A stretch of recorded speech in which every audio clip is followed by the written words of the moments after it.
I'm sure you've heard the news, winter window replacements can actually save you money. Let's dive in. Picture this, a snowy home exterior, but inside you're toasty warm. Replacing your windows in winter?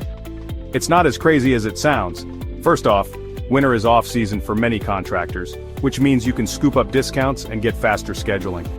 No more waiting around for weeks. And here's the kicker, you start saving on energy bills right away. Say goodbye to drafts and hello to a cozy, warm home. Modern installation techniques are designed to keep heat loss at a minimum. Think insulated coverings and precise installations. Now let's be real. Winter weather can be unpredictable.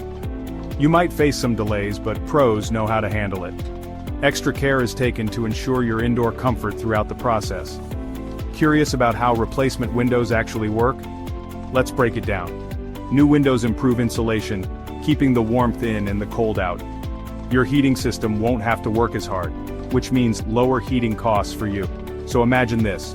Post-installation, you're sitting in your favorite chair, sipping hot cocoa, and feeling the warmth of a well-insulated home. Sounds nice, right? Upgrade your home this winter and stay warm all season long. It's smart, it's efficient, and it's a great investment. Thanks for watching. Don't forget to like, subscribe, and hit the bell for more home improvement tips.